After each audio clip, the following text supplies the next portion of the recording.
but we sometimes we don't realize, or sometimes or often we don't realize that it is our nearest star, and we are and sun is our also star. So then I will briefly talk about like how and where are stars born, what keeps the stars glowing, like the nuclear reactions which are happening in the interior of stars. And I will briefly discuss about a very important diagram in astronomy, which is known as the HR diagram, or the Hertzsprung-Russell diagram. And as I just told you that like different living beings evolve differently on different time scales in different ways. Similarly, stars also evolve differently on different time scales and in different manner. And then the question arises, like, then how do stars die, right? So there are different processes, and and once the stars are dead, they after that they also have some kind of rebirth in some sense, and they form some different type of stars which are dead stars. And these dead stars are, like, as you might have heard before, about white dwarfs, neutron stars, and black holes. And they are born once a normal star or a very massive star dies. So I will very briefly discuss like how they are born, and some of the important features of them. And so if I have time, then I will also very briefly discuss about some of the existing astronomical facilities in India, both ground based and some which are space based, and some of the multinational projects in which India is involved. Yeah. So yeah, let me go to the yeah. So so this is our sun. So can you see the mouse pointer? Yes, we can see. Yeah. Yeah, sure. Thanks. So, so this is the image of our sun, which is taken from a solar telescope from the Udaipur Solar Observatory, which is in Jaipur, which is near Jaipur. So, so this is the image. This is the sun which we see almost every day. Like, yeah, there is a disclaimer that we should not look directly at our sun, because the sun, besides emitting like visible radiation, like which is from 400 to 700 nanometer wavelength, it also emits like ultraviolet and X-rays. Of course, the X-rays are like our atmosphere protects us from those some of the harmful radiations like X-rays, but some of the radiations such as UV, they are able to penetrate the atmosphere. So you should not directly look at the sun, not even during a total solar eclipse, without some protection. So sun is our nearest star, as I just told you about. So and how far away it is? It is about 150 million kilometer far away from us. So so you can imagine, like, our nearest star is about 150 million kilometer away from us, and you can imagine, like, of course, the other stars which we see in the night sky, they are much farther away. So this distance, which is like 150 million kilometer, it is known as 1 AU. AU is astronomical unit. Okay, so so in astronomy, the distances are both very small and very large. Usually, when we talk about size of stars, distance of stars, or distance of galaxies or size of galaxies, the distance scale is so large, like millions, billions, trillions of kilometer, that we use this distance, like the size of the sun or the mass of the sun, as one unit, right? So the radius of the sun is like 700,000 kilometer. Okay, so this is like 1 unit. Okay, so if I compare a bigger star compared to our sun, so suppose we compare a star which is like twice the twice large as our sun, so we say that the radius of the star is 2 times the solar radius, right? So our sun is very massive, like it has a mass of like 10 to power 30 kg. Okay, and which is known as 1 solar mass, or 1 m naught. Okay, so similarly we can use this mass, this kind of unit, to measure the mass of other stars. Suppose if the star is, say, 100 times the mass of our sun, we say that the mass of that star is 100 m naught, or 100 times solar mass, right? So another thing is, like, our the sun which we see every day, right? We know that the moon rotates, right? So the moon rotates because we can see, like if you see through a telescope, okay, right? So of course it is difficult to say on a given day, but we know that the moon also has phases, right? But it is of course due to other reasons, not due to rotation. But here our sun also rotates, and it has a rotation period of say around close to 1 month, and this rotation period was and the fact that our sun rotates, it was first like I think observed by Galileo Galilei in the early 1700s, or much before that. So if you look at the picture of the sun here, you can't observe any features, right? But the sun also has some dark spots, right, which are known as sunspots. So if you observe the sun every day, like you take the picture of the sun every day, where it has sunspots, you can see that the sunspot is moving. Okay, so it means that the sun rotates. Okay, and the interesting thing is, like, our sun is not a rocky object, okay, like our Earth. So what happens is, like, it consists of a very hot gas, which primarily consists of hydrogen. About 73% of that is hydrogen, and about around 24 to 25% of that is helium. Okay, so so our sun is of course is a hot plasma ball. Okay, so the temperature, so this actually cartoon actually shows the interior of our sun. Like, you must have studied about the interior of our Earth. Like, there are different layers. As we dig deep down into our Earth, of course the temperature slowly increases, and then also the morphology of the layers also increases and changes. And if we reach to the center, we know that it consists of some molten material, right? And the temperature is like very high. It is so high that in the core of our Earth, the matter is molten. So, and similarly, like if you look at this cartoon picture, so the surface of the sun, which we are able to see, that is known as the photosphere, and the temperature of that layer is of the order of 5 to 6,000 degrees Celsius. Okay, now if we like go inside our sun, so of course the temperature increases as we go inside, and so there are different layers, like and the interior of the sun is very hot. So the temperature inside the sun, in the interior of the sun, is again of the order of million degrees. Okay, so the temperature is so high that you can imagine that any gas like hydrogen and helium, that will be completely ionized, right? So ionized means, like, all the electrons which are in the outer shell, they are actually removed. Okay, so and the pressure, the pressure is also very high. The pressure is of the order of, say, 10 to power 12 to 10 to power 15 Pascal, like 10 to the power 10 times, or 10 to the power 12 to 10 to power 15 times the atmospheric pressure. Okay, the atmospheric pressure is the pressure at the sea level on our Earth. Okay, so it is comparatively very high.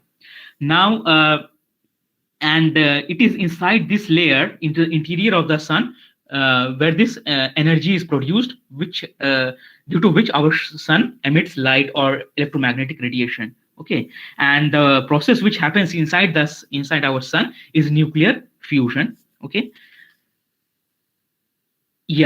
so before that, I will also tell about one interesting thing. So I'm sure you must have looked at the picture of our sun during a total solar eclipse, or you might have seen it, a total solar eclipse, probably in the late 1990s in India also. So if you look at during a total solar eclipse, so you can see that, of course, the disk of the moon blocks the light coming from the disk of the sun.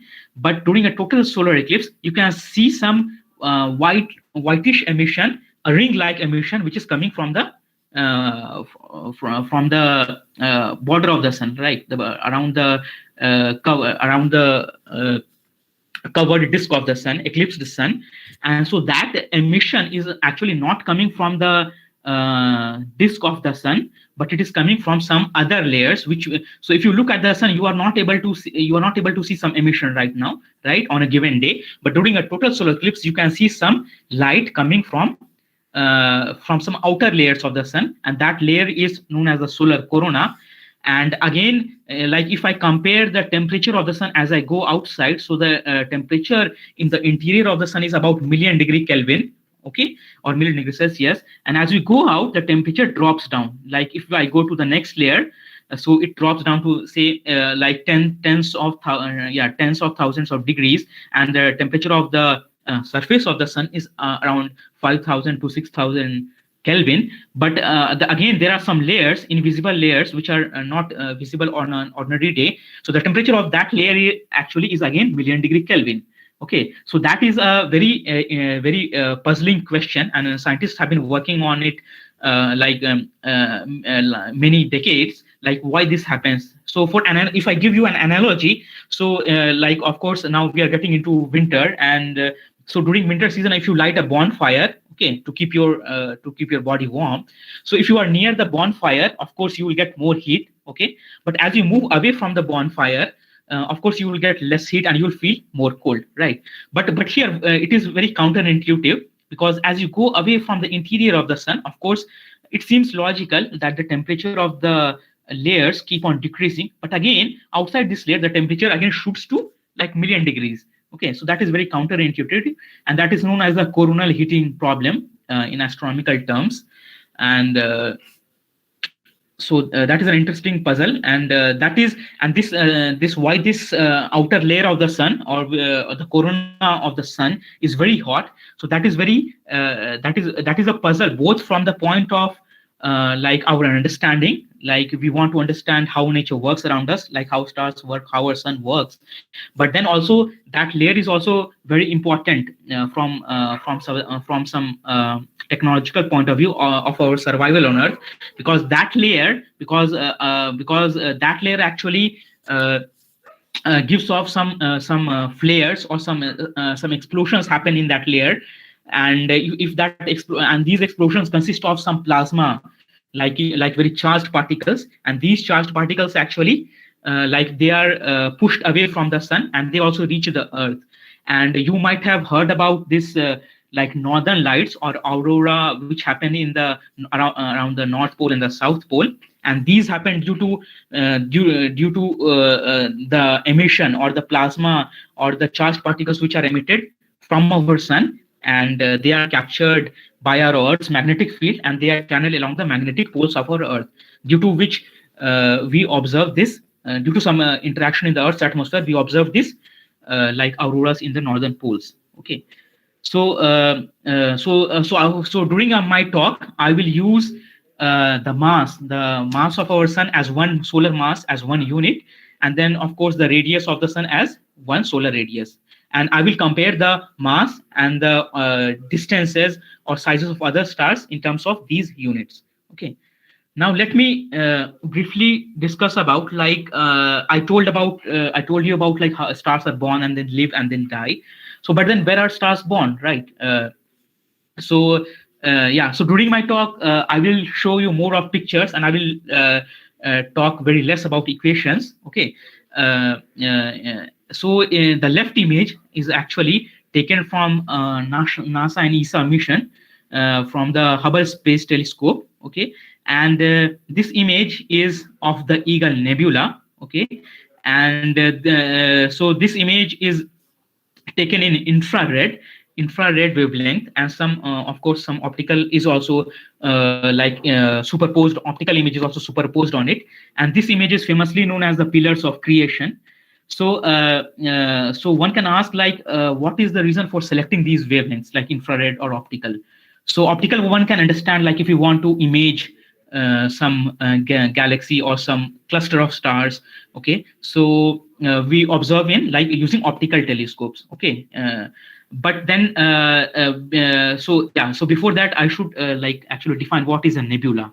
So a nebula is nothing but a collection of gas and dust in our universe. Okay, so so stars are formed in so baby stars are formed in regions which are known as nebula. So these regions have lots of dust and gas, and a baby star is formed from these from this Of course, given the right condition, the dust and the gas present in that region can actually accumulate together to give birth to a baby star. So the reason for choosing this infrared wavelength is that because when we look at when you look in a particular direction in the sky with some big telescopes, so of course there is some gas. There is not only gas, but there is dust. Okay, so the optical light which is coming from this region is blocked. Okay, because this dust will actually block that light. But but if we observe this particular region in using infrared telescopes, we can observe that because the dust actually does not block this infrared. And so so if you look at this region, you can see some bluish glow around this region. Okay, so these bluish glow is coming from newborn stars or baby stars, which are emitting large amount of radiation in ultraviolet. Okay, because they are so hot, because these baby stars are so hot that they emit primarily in ultraviolet. And of course, because they are so hot, so they will also emit heat, right? And if we observe through using an infrared telescope, we can also detect like which regions are very hot. Okay, so this is one particular nebula. Similarly, there are many regions in our universe, or they are of course located at different distances away from Earth, or different nebula in which baby stars are continuously being born. So this is another famous image, the right hand image, which is known as the pillars of creation of the same image, which is in infrared. You can clearly see like a more detailed view in infrared. Okay, and you can of course see the bluish glow which I was talking about more clearly, right? And you can some of the blocked background which was not visible, like suppose here the blackish background, you can see it more clearly. Okay, so this is so baby stars are formed from gas and dust in regions which are known as nebula. Okay, and of course I talked about what are the optimum conditions, like can every nebula form, or can suppose a lot of dust and gas is there, can it crumble together and form a baby star every time? No. So there are some particular conditions if a star will born and then it can survive. Okay, so of course the main condition is like when a lot of dust and lot of gas is there, so and what will happen is like due to gravity it will start contracting. Okay, so when the amount of when the gas and dust starts contracting, of course it will have friction, and then it will also compress against each other, and due to that the temperature of that lump will increase. Okay, so again what will happen when it again contracts, then again gravity will keep on acting and it will start compressing it together further. So it will start emitting more heat, right? It will start getting more hot. So it has to get so it has to increase, so the temperature of that particular lump has to reach some critical temperature of the order of say 1,000,000 degree Kelvin. Okay, so this temperature is important so that nuclear fusion can start. Okay, so unless and until that nuclear fusion starts, star is not born, or it can form if that condition is not met, then it will form some lump of matter, but it will not emit any radiation or any visible light on its own. Okay, so then that object will actually, due to its heat it has accumulated in that process, it will keep on shining, but then it will start to fade away over a long period of time. So if I talk about our solar system, like a Jupiter is very massive, as you all know. It is the most massive planet in our solar system. But then some astronomers argue that Jupiter is actually a failed star. So because our solar system was also formed from some nebula or some of similar gas and blob of gas and dust very many billions of years ago, and some scientists or some astronomers actually argue that Jupiter is actually a kind of a failed star. Like it could not reach some threshold temperature or some optimum conditions to form a star, but our sun did, and so the sun is actually a star and it shines on its own. So now the question is like, what keeps stars glowing? So I already gave you the answer. So if you consider this cartoon image, so there are two major forces, or there are two major forces at play which keeps the star stable, and also it. So one is of course gravity, as I told you. So gravity, what it will do, it will try to squeeze the star, or it will try to squeeze the lump of gas and dust, right? And then in the process, what will happen? The lump of gas and dust will get hotter, okay, and it will emit radiation. Okay, so it will emit radiation outside, as shown by these arrows, and this will create some kind of pressure which is known as radiation pressure. Okay, so one can imagine that there is some kind of tug of war happening in this process, like gravity is acting, pulling it inwards, and there is radiation pressure which is pushing it outwards. So if there is some optimum balance between these two operating forces, then what will happen? The star will be stable. So okay, it will not like continue to contract infinitely, or it will not get blowed up. Okay, so suppose this pressure is comparatively very high than the inward force, then the star will actually not survive. It will be blown off in an explosion. Okay, kind of. But if okay, so the process which keeps stars glowing is nuclear fusion, which happens in nuclear reactors from which we nuclear fusion. But yeah, so the process is actually different, which happens in our nuclear reactors, that is nuclear fission. So in nuclear fusion, what actually happens? Yeah, so this cartoon image shows like what happens during a nuclear fusion. So you can see that four atoms of hydrogen, they combine together to form helium nuclei, right? And in this process, you can see that there is some mass deficit.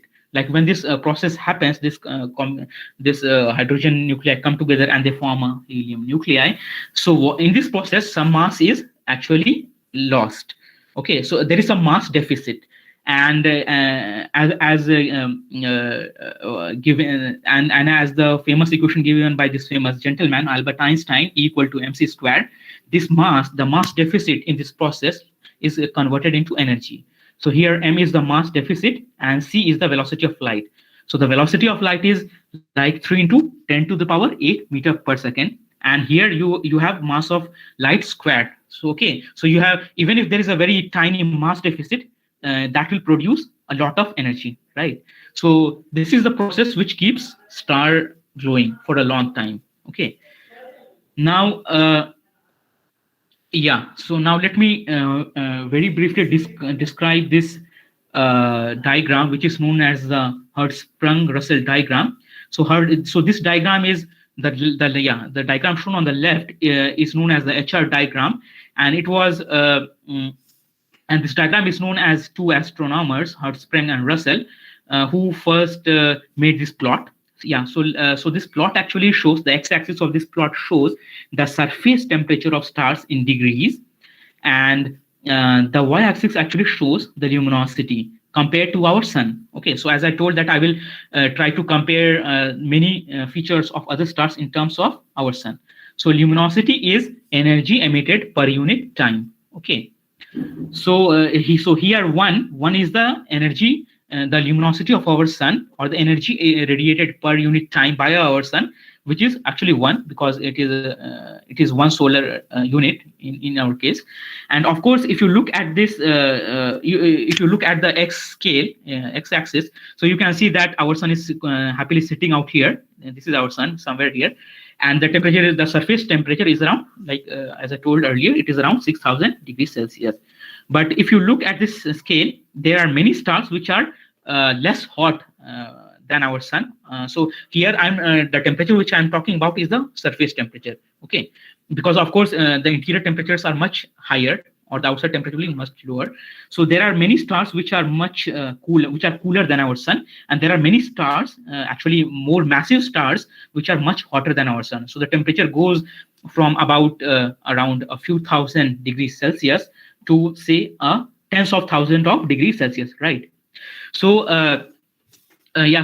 before I briefly describe this diagram, let me talk about this picture, which shows. So this diagram was compiled in the early or in the mid 1900s by some scientists. Okay, by Hertzsprung and Russell, and this diagram is actually the work of many other unknown, less known scientists and many other women scientists. So this diagram actually shows another scientist in the US, Pickering, and during this time in the early 1900 or the mid 1900, we didn't have like digital cameras like that. We now have camera like very fantastic cameras on our even mobile phone nowadays. But in the early 1900s, what we had was photographic plates. Like if you remember from in the early 1990s, like we had this cameras which had this photographic plates, right? And you need to develop those plates to obtain the photograph. Okay, so similarly in the early 1900s, so when the astronomers used to observe some stars using some telescopes, so they used to record that picture or that image on a photographic plate. And all these photographic plates had to be developed using chemicals, as you know, and then we would get an image, okay, of a star. So, but of course, like astronomers, there were many astronomers and using which observed different parts of the sky, and they collected a lot of these photographic plates. Okay, but then they wanted to study like what are the sizes of different stars, what are the temperatures, what are the sizes, what are the luminosity of different kind of stars, and they wanted to make a kind of a catalog, okay, of different types of stars in our universe. So but then during those times we also didn't have computers like in the in the early 1900s or in the mid 1900s. And so all this job, you had to actually painfully look at each of these photographic plate, identify the star, okay, or using some methods, identify the star, what is its color, okay. So because see, when we observe a star in a night sky, so then how do we measure the temperature? Because these stars are of different colors. Like if you carefully observe, you must have seen in some online resources or in some magazines, or even if you go look carefully in the night sky, so you can observe that some stars appear more bluish and some stars are comparatively less bluish, or they are kind of whitish. And if you got a chance to look through a telescope, like in the Orion belt or in some other, in the Orion constellation, like there are many stars, some stars appear some a bit reddish, okay. So looking at the temperature of these stars, okay, we can looking at the color of these stars, we can get a lot of information. Like sitting on the earth, by observing the star through many telescopes, we can get a lot of information, what is happening inside of the star, what is the temperature of the star. And then there is one famous equation which is known as the Saha ionization equation, and using that equation we can actually measure the temperature of stars, which was given by M.N. Saha. Okay, so similarly in the in the early 1900s, it was a very tedious job to look at each of these photographic plate, mark the position of star, measure some of the quantities needed for this calculation, like measuring the temperature and size and all that. And this was done manually, and this was done by a group of women. Okay, a lot of women, which are, some of them are shown, some of the which are shown, like A.J. Cannon, Henry S. Leavitt, A. Maury, and many other women, and they were referred to as women computers in those days, because there were no computers. So they looked at all these photographic plates, then they made a catalog of all these, and then the scientists who employed them, they actually made this diagram. So we should also recognize the efforts of so many women and so many individuals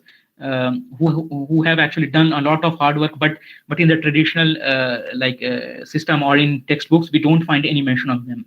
Okay, so yeah, so now if we look at this image, okay, in this image, so you can see that there are stars, there is a line which goes like this. So there are some stars which are cooler, okay, which are cooler and which are comparatively less massive, okay. And then our sun is here, somewhere here, and there are some stars which are and this actually branches out here, and there are some stars which are much more massive than our sun, okay, and these are known as some giant stars. And this branch which goes from the left side to the right side, it is known as a main sequence. Okay, so traditionally what will happen, generally what will happen, a star will be born somewhere here, okay, and slowly it will keep on aging, it will keep on burning its nuclear fuel, that is, it will keep on fusing that hydrogen in its core, okay, and then it will start getting a bit hot, okay, and then it will reach here, and then again it will keep on shining, it will keep on burning that nuclear fuel, and then it will translate along this line, along the main sequence. But then there are some stars which you see here. These are known as white dwarfs. Okay, the surface temperature is comparatively much higher, comparatively double the temperature of surface temperature of our sun, and they are a bit less luminous than our sun. And then there is another branch out here which are known as supergiants. So these stars are much more massive than our sun. So if I compare these stars, these massive stars, so the mass of our sun is like, say, one solar mass, like in solar mass is like mass of our sun, 1 unit. So this is like hundreds, 100 to 1,000 of units much than our sun. Okay, so these are like 100 times more massive than sun and much bigger in size, right? So they are known as supergiants. So yeah, now let me briefly describe about like how does a star evolve through its life cycle. Okay, so I told you about how a star's born. Okay, and then what are the different categories of stars, like less massive stars, more massive stars, and then some white dwarfs. Okay, and the range of temperatures. But then how do stars evolve through their life cycle? So massive stars which are more massive than our sun, like so of course there are many stars which are 10 to 100 times or even more massive, like thousands to millions times massive than our sun, and they have a much shorter time lifespan. So in astronomical terms, short is also very large. Like if I compare the life cycle of a say a human being, so it is like maybe around 70 years now, 70 to 80 years now, but in astronomy, a shorter time scale is also a million years. Like if we talk about the lifetime of a very massive star, which compared to our sun, and there are like as I just showed you just now, there are stars which are smaller than our sun. Okay, and there are many stars which are comparable to our sun. Okay, and these stars can live for billions of years. So these massive stars, which are like hundreds to thousand or even more massive than our sun, they actually burn the nuclear fuel very rapidly. Okay, and they are much more, they have much more higher temperature, the surface temperature. Like as I just showed you, the surface temperature can be as high as like 20,000 to around 30,000 Kelvin, right? So they burn this nuclear fuel very rapidly. Okay, so when they burn this nuclear fuel very rapidly, they finish off that resource of energy very rapidly. Okay, so when they burn out that nuclear fuel, like as I earlier showed you, like there are two competing forces which keep the star stable. One is of course gravity, which tries to crush the star, right, by pulling it inwards, and there is another force which is known as the radiation pressure, which pushes the star outside, right? It fights gravity in some tug of war fashion. So but the origin of this radiation pressure is the nuclear furnace, right? The energy which is produced inside the star. So if the source of that energy goes away, so the radiation pressure which is in tug of war with this gravity, that is no longer, or that becomes weak. So after that, what will happen? The star will start shrinking, right? So in case of what will happen, like for like so our star is our sun, or nearest star, our sun is like around 4.5 billion years old, right? And so and it will again it will live for around 4.5 billion years more, right? So what will happen, like of course our sun is currently has lot of hydrogen reserves to shine for another 4.5 billion years. But then what will happen after say a few billion years? So what will happen is, like, slowly the hydrogen which is present in the interior, that will get finished, and then what will happen? There is no radiation pressure which will balance gravity, and what will happen? Our sun or a given star, that will get crushed. So when that gets crushed or compressed, what will happen? The temperature will increase, right? So if it is like say around 1,000,000 Kelvin in the interior, so that will again become much higher. And during that process, what will happen? Because the hydrogen is finished, so all the matter, all the gaseous, or not gaseous, I would say, all the plasma, because the temperature is so high, so the helium which is present inside the sun, now that will get ignited. Okay, that will now start fusing to other heavy elements like lithium, and then again the star will keep on burning lithium instead of hydrogen. It will keep on burning lithium, and sorry, helium, and then it will again shine for a few million years. And after that, what will happen? The lithium will get over, and then lithium and other higher element, other more massive elements will be left, and then again there is no radiation pressure to sustain the star, and then again the star will compress, and again the temperature will become higher, and then other heavy elements will keep on burning. So this process will go on. So yeah, so this cartoon actually shows like what will happen to our sun in a few billion years. So what will happen is like the core of our, so this process will keep on happening until there is iron, because until the core of the star of our sun consists of iron. And you can see that during this process you will have an onion kind of structure, like there is iron inside more, and then there are different envelopes, like hydrogen envelope where hydrogen is burning, leftover hydrogen is burning. Then there will be helium where hydrogen helium fusion will happen there. Then there will be layer of carbon, oxygen, and so on. Okay, but then what will happen? Yeah, so this cartoon image actually shows the layer more clearly. Like, so you will have this layered kind of structure. Okay, and there will be outer shell where hydrogen will be burning to helium, like hydrogen will undergo nuclear fusion, and then there will be another layer where helium will, and this will keep on continuing until there is iron at the core. So what happens at this juncture, like when the interior of the star of our sun consists of mainly iron?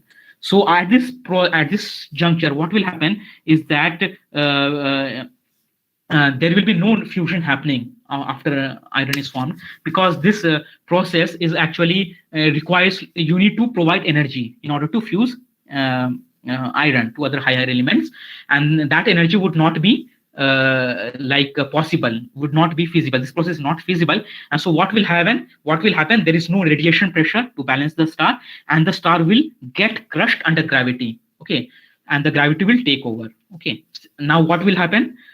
So so this is the place. This is, so our star, like when I talk about a star, as we're talking about our sun. So now the star is our star, which has evolved for say millions to billions of years. Now it is reaching its death in some sense. So now so before that so this cartoon image actually shows the fate of our sun, and you must not worry, because this process will happen in 4.5 billion years, and we will not be here to see this. So this is the cartoon image of our sun. Okay, and this will our sun will actually become a kind of a white dwarf.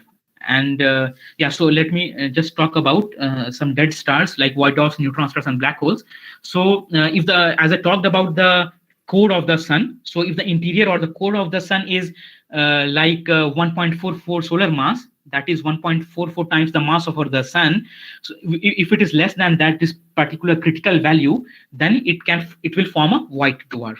Okay, and so this calculation, this particular threshold was given by Indian American astrophysicist Subramaniam Chandrasekhar, and it is known as the Chandrasekhar limit in his honor. And he was actually awarded the Nobel Prize in I think in 1980s for his discovery of this limit, Chandrasekhar limit. And so if you look at the night sky, actually, so one can ask, like, can we spot some kind of these stars in the night sky? Yeah, the answer is yes. So if you look in the night sky, so this of course this image is taken by using a telescope, but if you as I told that the sun is our nearest star, and then but you observe in the night sky there are a lot of other stars which you can see in the night sky.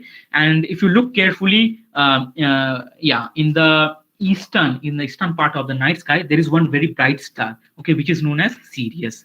Okay, and but if you but of course there are many faint stars which are fainter than this particular brightest star in the night sky.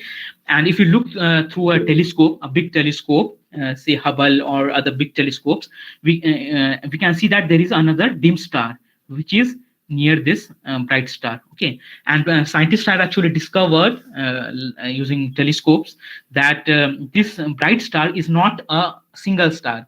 It is in a binary system. that is this faint star and this bright star. They are actually going about their center of mass. Okay, they are in orbit. They are in a binary orbit, and so scientists have studied and found that this faint star is actually a white dwarf. Okay, so this star is actually somewhere in the in so this bright star which I just showed, this is somewhere along this here in the main sequence. Okay, but the other star which is in the binary system, it has already passed this sequence, and it has formed a dead star which is known as a white dwarf, right? And then yeah, and what will happen is like when this core of the star, which is actually which is left over, like which has a mass of say 1.4, less than 1.4 solar mass, it will form a white dwarf, and it will keep on shining, because during that process itself, it is so hot that it keeping without any nuclear fusion happening in the core of the star, it will keep on shining like again for a million years. Okay, because it is so hot, it will keep on radiating that energy, and it will be bright like this object for another million of years. Okay, but now the question is, like, suppose if the mass of the core of the leftover star is say higher than this, what will happen? So there it will form another type of dead star, which might be a neutron star, or it might also be a black hole. Okay, so what will happen in this process is, like, suppose if the core of the leftover star is more massive, say 3 to 7 or in that range than of the mass of our sun, so then it will undergo a supernova explosion. Okay, so this image, if you look here, so this image is of a supernova. So this image is actually a galaxy. Okay, and so this bright object which you see here, okay, this is not a galaxy, but it is also not a star, but it is a supernova, which is known as supernova 1994D, which happened in another galaxy, NGC 4526, and it was observed by like telescopes in 1994. Okay, so what will happen is, like, if the core of the star is more massive, then of course it will keep on shrinking. Okay, it will keep on shrinking, but then of course no nuclear fusion will happen then. But then what will happen is, like, inside the core of that star, what will happen is, of course, there is plasma. Like earlier there was plasma, like electrons and protons.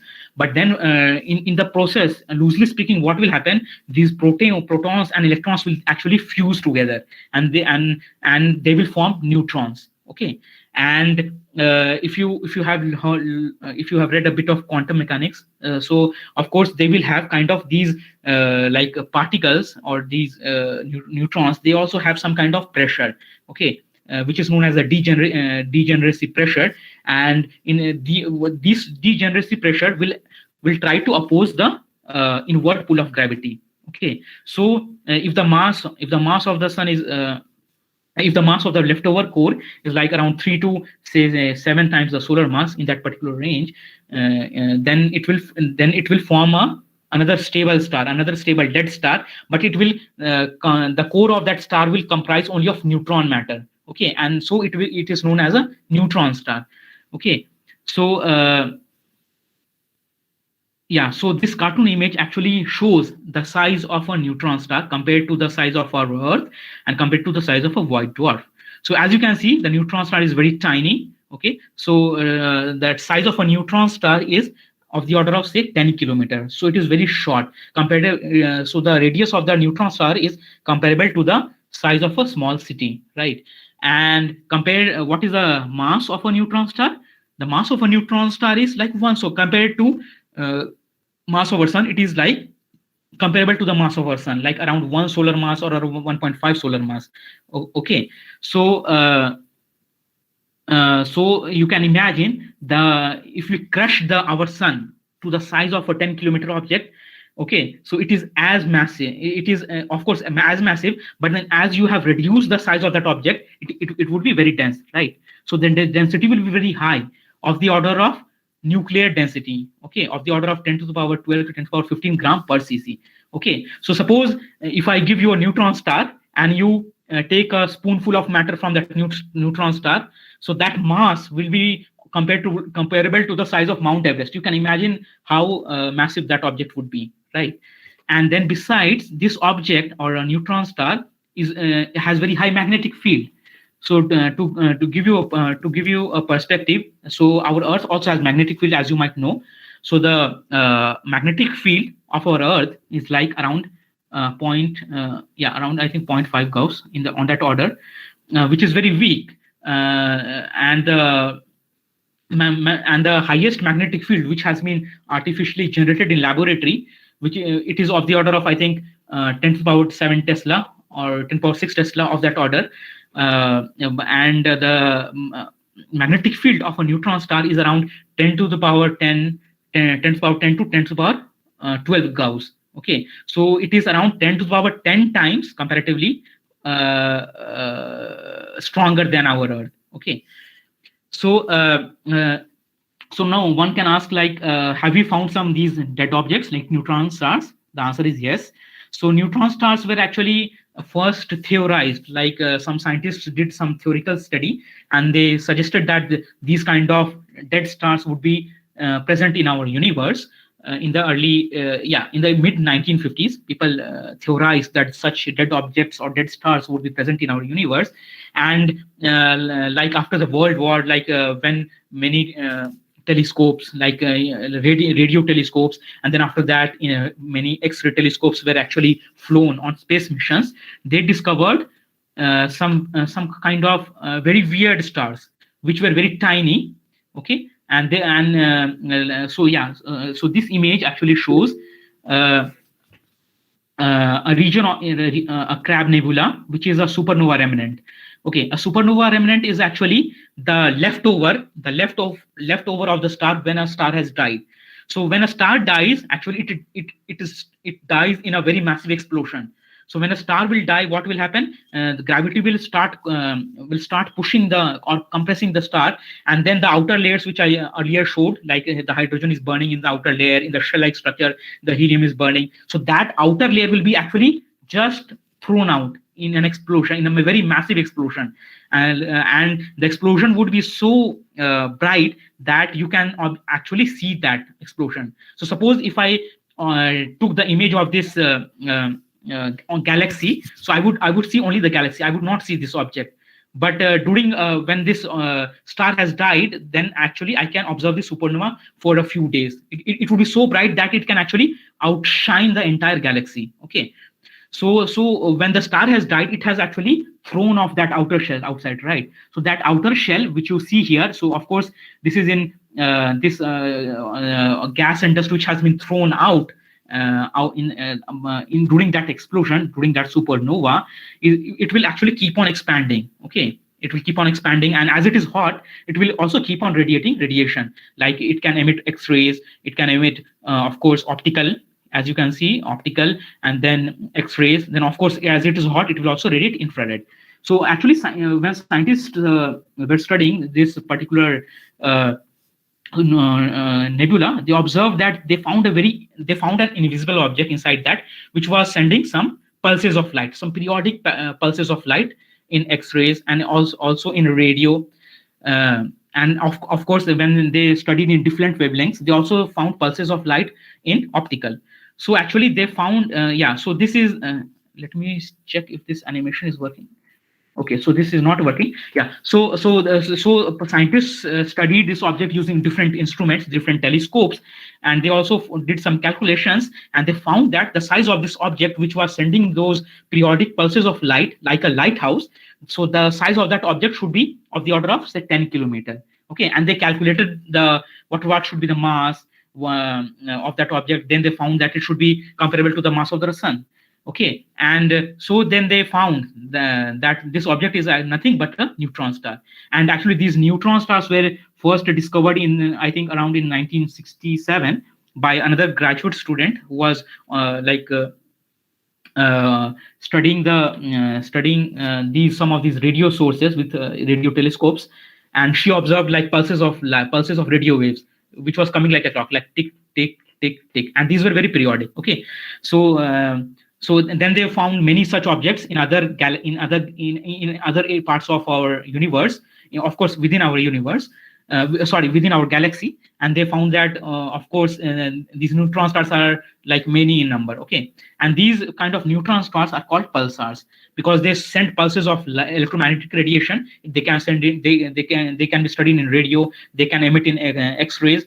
So okay, so if you look at this is a kind of a neutron star which is sending these pulses of light, okay, electromagnetic radiation. And if you point any radio telescope towards it, okay, and so when this will point towards Earth, we'll get a pulse like signal, right? And the rotation axis is maybe around this. The rotation axis is somewhere here, and this is the magnetic axis. Okay, so the pulses, the electromagnetic radiation is emitted along the magnetic axis. So when it will rotate once, we will observe one pulse of light, right? So if it is emitting on, so these neutron stars. But one thing I should point out here is, suppose these neutron star or the which is emitting such kind of pulses, if it does not point towards Earth, then we will never be able to detect it. Okay, because we are able to detect such kind of neutron stars because they are sending pulses of electromagnetic radiation towards our Earth, which we can detect using, say, radio telescopes or using X-ray telescopes or even gamma ray telescopes. Okay. So and these kind of neutron stars are called pulsars. Okay, so there are some these kind of neutron stars which only emit in radio. Okay, so they are known as radio pulsars. So there are neutron stars which are visible only in X-rays. So they are known as X-ray pulsars. And some emit only in the gamma rays. They are known as gamma ray pulsars. But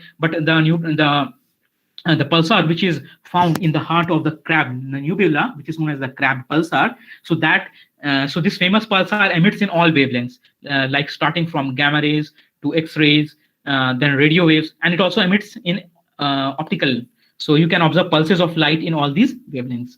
Okay, so so I should also mention here is like the electromagnetic radiation which we get from these stars, from these dead stars, or from some baby stars or stars which are evolving, or say even our sun, our nearest star. So so once we collect this light, say if you observe through an optical telescope, we observe it in optical wavelength like 400 to 700 nanometer. If you go to higher energy like X-rays, then we can observe them in of course, if the star emits in X-rays, we can observe them in X-rays. Then the question arises, like, why do we want to observe these objects in different wavelengths? So the answer is, like, if we have more information, because as I mentioned earlier, suppose if you're observing a nebula, so the dust is blocking some optical light, right? So if you observe in the infrared, you can get some more information, which is like some of the infrared emission. Okay, so if we collect all these puzzle together, okay, so if we collect all this information together, then we can understand, like we can construct some theory, or we can improve our understanding. How is the star shining? What is happening in the day-to life of our star, right? Okay, and then what is happening in some dead stars? Okay, like how is the emission being produced? So the this electromagnetic radiation, or the electromagnetic waves which are collected by our instruments, say radio telescopes, X-ray telescopes, gamma ray telescopes. So they are kind of messengers of our universe, right? Excuse me, Amar, excuse me. Yeah. Prakriti first year civil. Prakriti. Hello. Yeah, I can hear you. Prakriti, yeah, okay, fine, absolutely fine. Now she was actually unmuted her mic, and this was disturbing the meeting. Please carry on. Please carry on. Okay, no problem. Yeah. So the electromagnetic waves, or which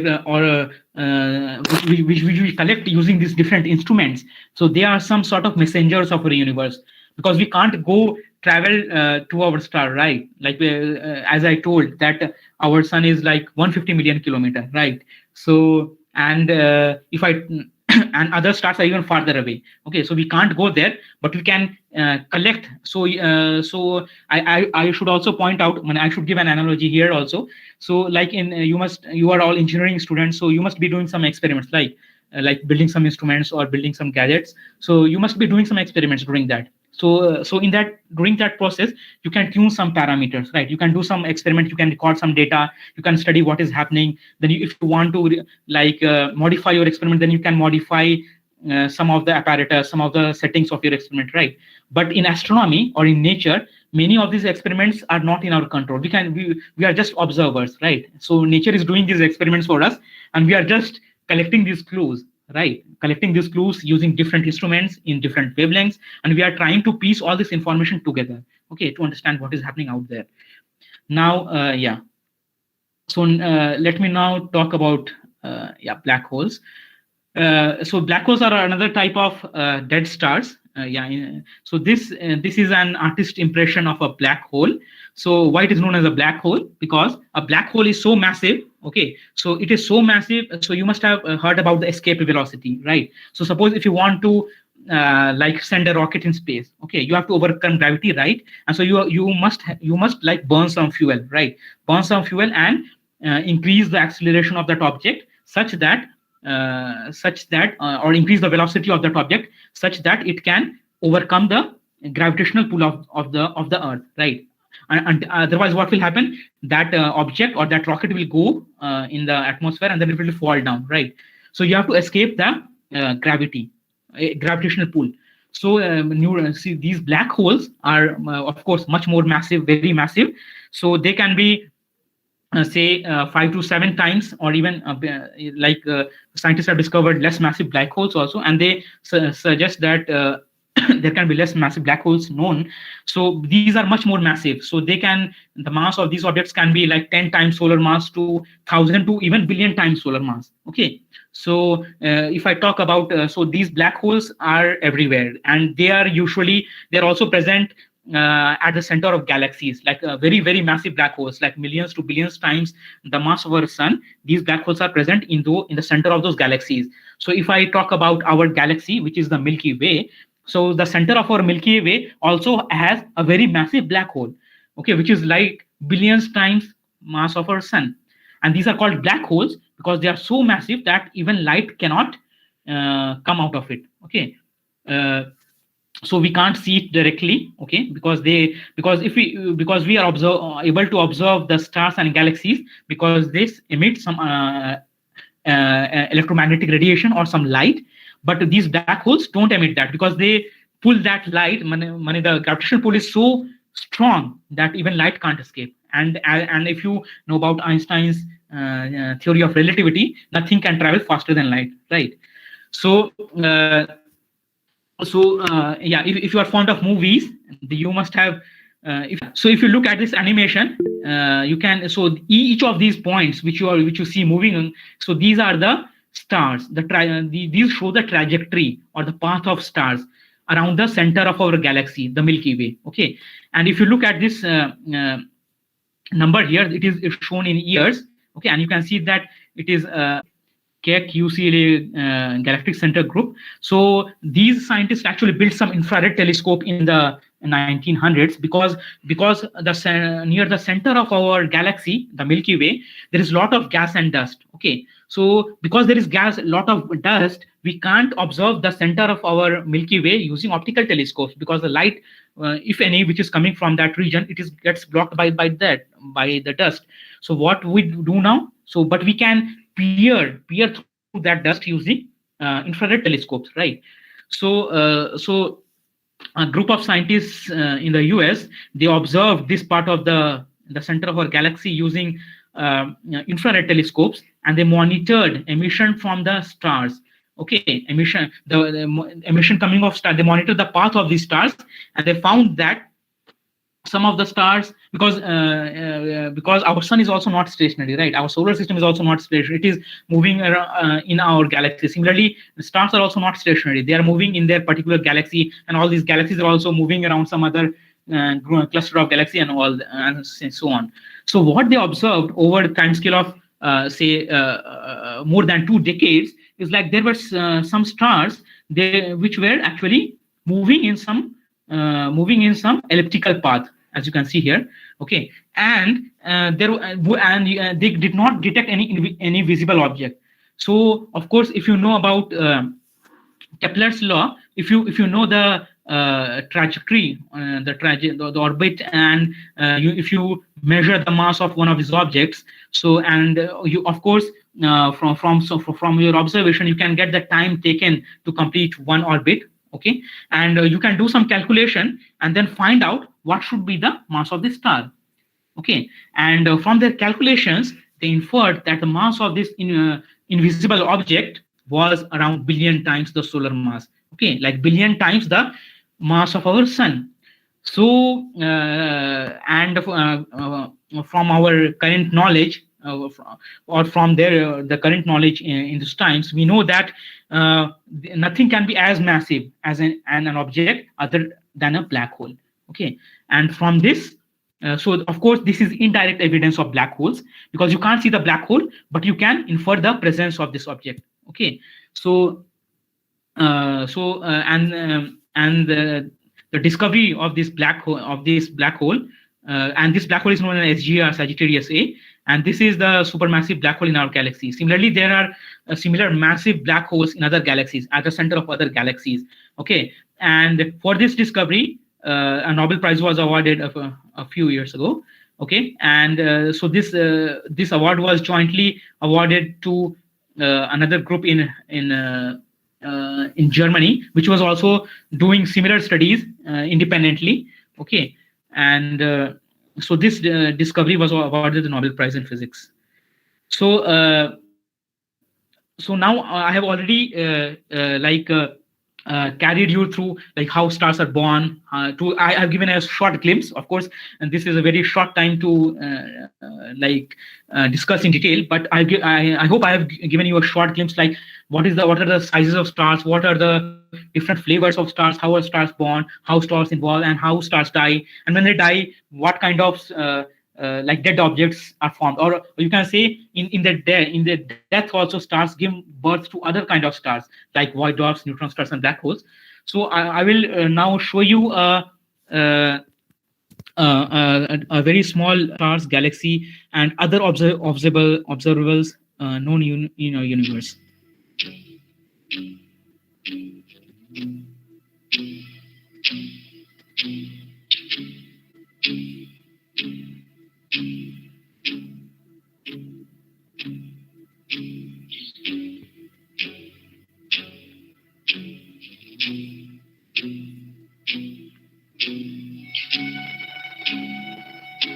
So what you see here are the different objects like planets, stars, and the size of those objects in our universe.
So you can see that the size is like comparatively very huge compared to the size of our Earth. And these are still planets in our solar system, right?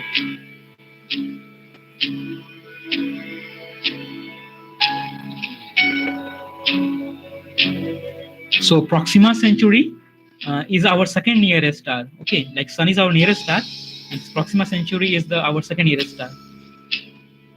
And you can see like the comparison between the sizes of different planets and stars. So Sirius A is the star which I just showed you in that, which is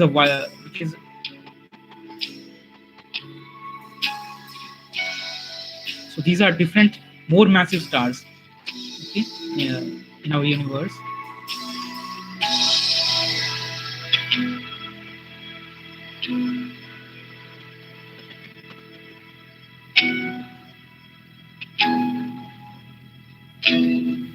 So this is one of the brightest stars in the in one of the famous constellations. I just forgot about that. Yeah, so this is another massive star. You can see the color. It is a very massive star, but it is red. It is a super giant star.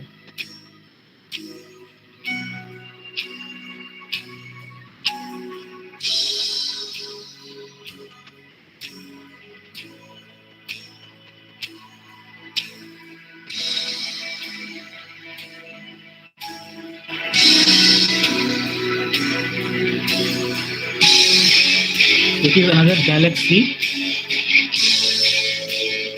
So there are many galaxies apart from our galaxy.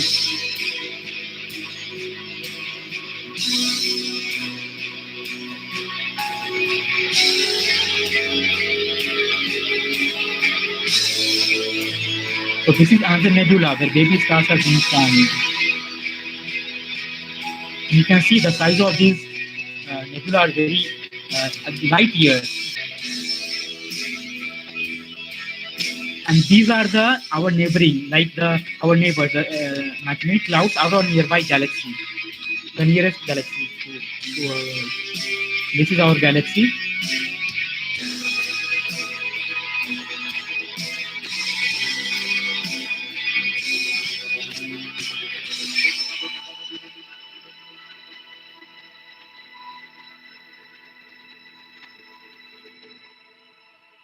And this is our observable universe.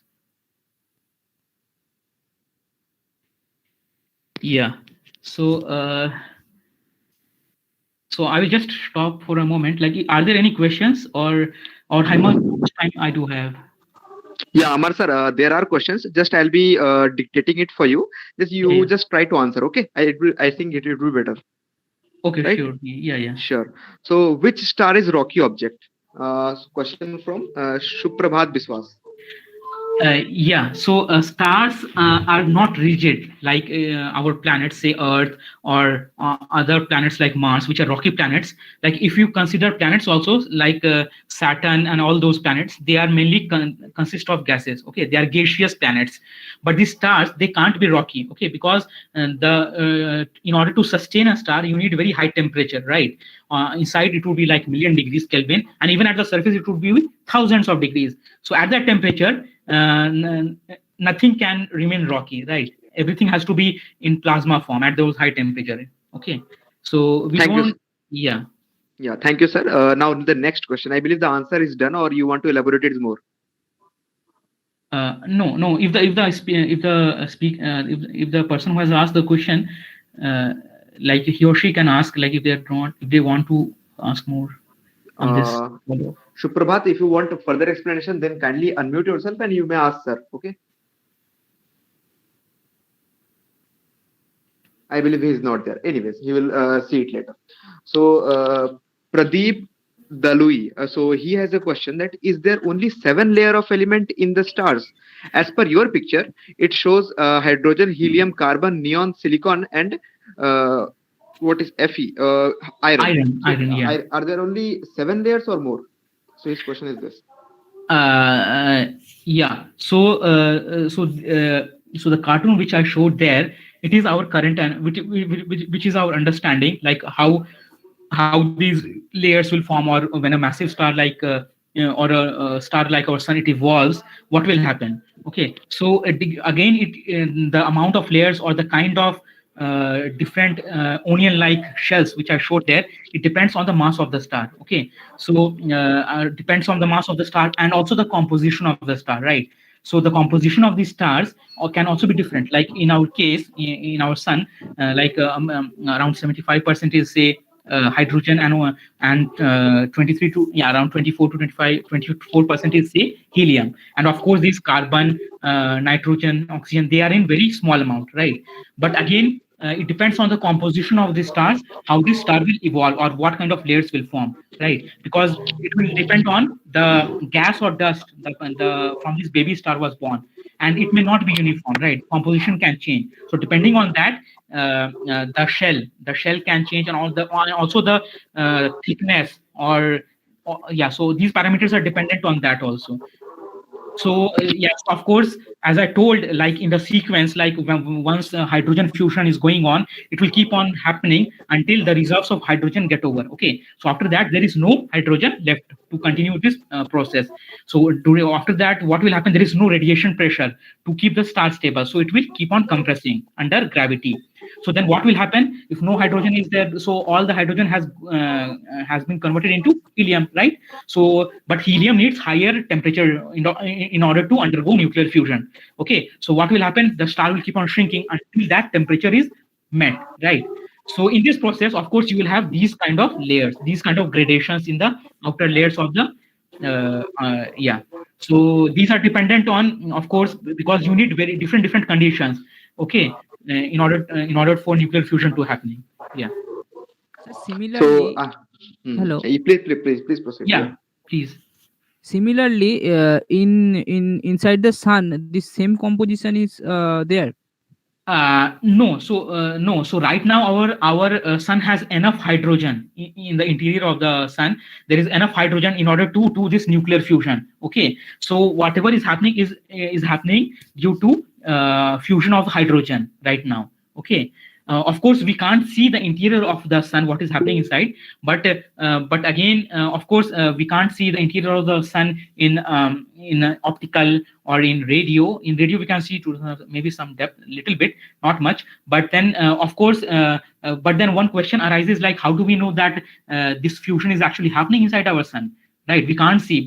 Is this only theory? No, we have observations from some particle observations like neutron. There are neutrino observatories, right, which detect neutrinos coming from our universe. So we also like scientists have also detected in the late 1900s neutrinos coming from our inside our sun. So that means, and these neutrinos can be emitted only during nuclear fusion. Okay, so so we know that nuclear fusion is happening inside our sun, and of course, for nuclear fusion, we know that the temperature should be in that particular range. And from observations, we know, and from some theory also, we know the current chemical composition of the sun to within some error bar.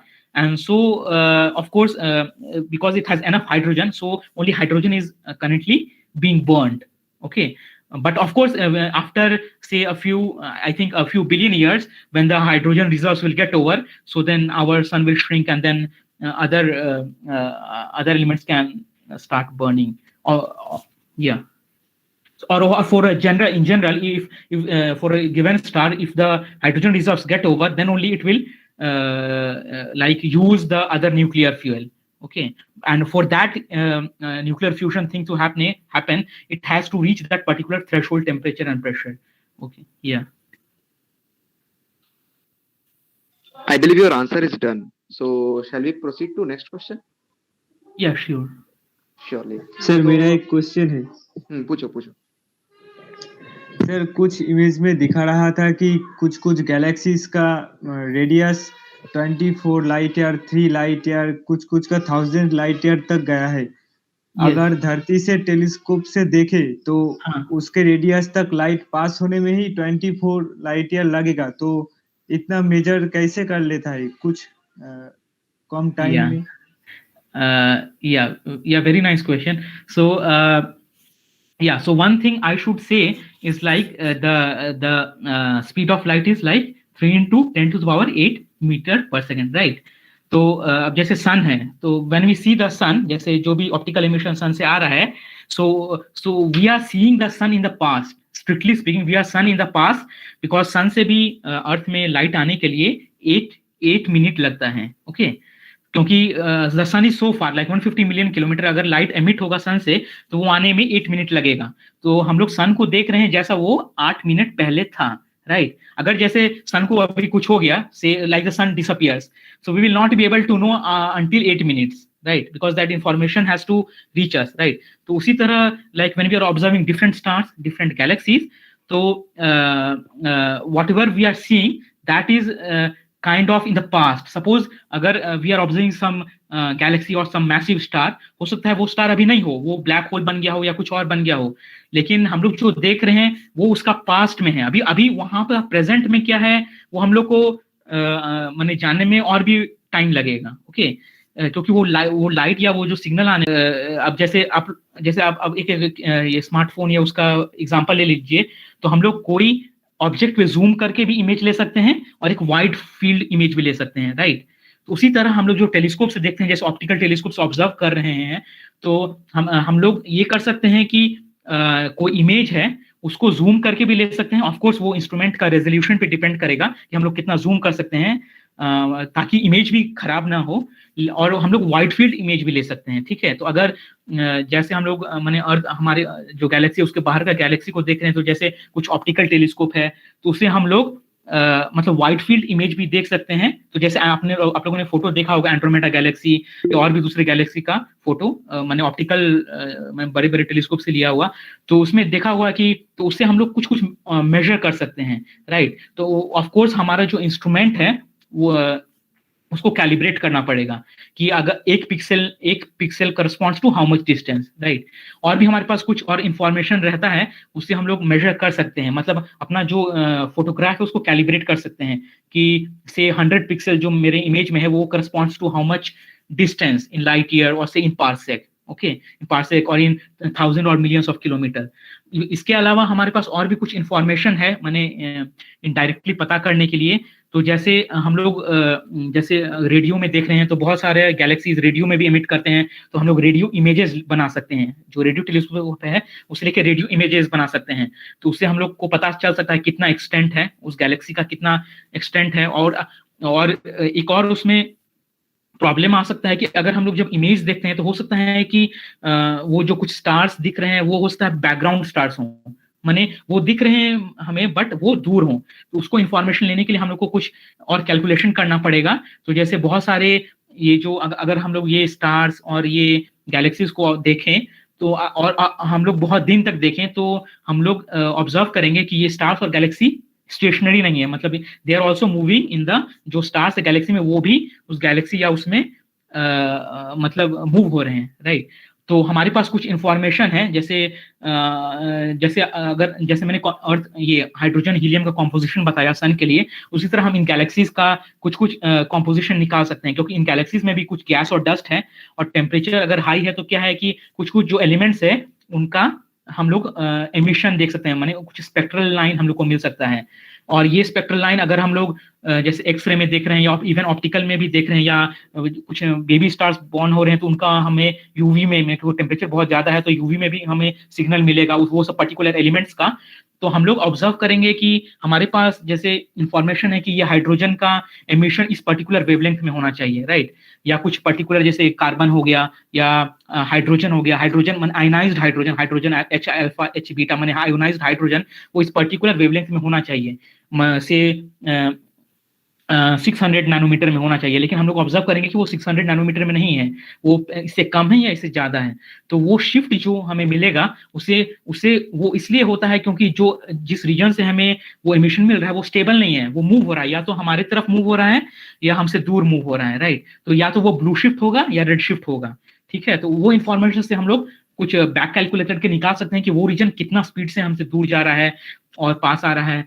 और भी हमारे पास बहुत सारे माने दूसरे methods है जिनसे हम पता कर सकते हैं कि अगर कोई गैलेक्सी है या कोई कलेक्शन ऑफ स्टार्स है वो सेम डिस्टेंस में या डिफरेंट डिस्टेंस में है। अगर वो सेम डिस्टेंस में है और हम लोग ऑप्टिकल इमेज में भी उनको सेम दूरी में देख माने एक क्लम्प में देख पा रहे हैं, तो हम लोग बोल सकते हैं कि ये सब स्टार्स जो अलग अलग हमारे इमेज में है वो सेम डिस्टेंस में है। इसका मतलब है कि वो सेम गैलेक्सी का पार्ट है या वैसे करके। तो हमारे पास दूसरे भी तरीके हैं जिससे हम लोग माने क्वांटिटेटिवली बोल सकते हैं कि ये सब स्टार्स या कलेक्शन ऑफ स्टार्स ये गैलेक्सी का ही पार्ट है, और हम लोग उसका कुछ कैलकुलेशन करके निकाल सकते हैं कि वो गैलेक्सी या उसका साइज कितना होगा वगैरह वैसे करके।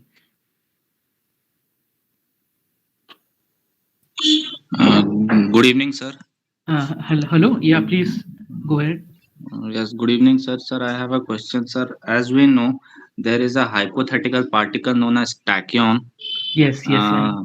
which moves faster than speed of light. Yes. So, and just now you taught us that no particle is there which can come out of black hole. It means speed of light is that much. Light is not able to come out of that. So, what about tachyon? What we can have any hypothesis or any conventional thought about it? Yeah. Interesting question. So, so tachyons, as you asked, so tachyons, so this theory was given by late Professor Cgec Sudarshan, that there can be particles which he named as tachyons, which can move faster than the speed of light. Okay. Yes, Now, sir. so now we can actually, in theory, in theoretical physics, we can give some theories, right? We can create some models, we can give some theories, but then we have to find some evidence for that, right? In observations, and also we can do some experiment to test that theory, or we can observe in nature, like in astronomy we observe some star, galaxy, and all that, or in real life experiment we can do some experiment. Now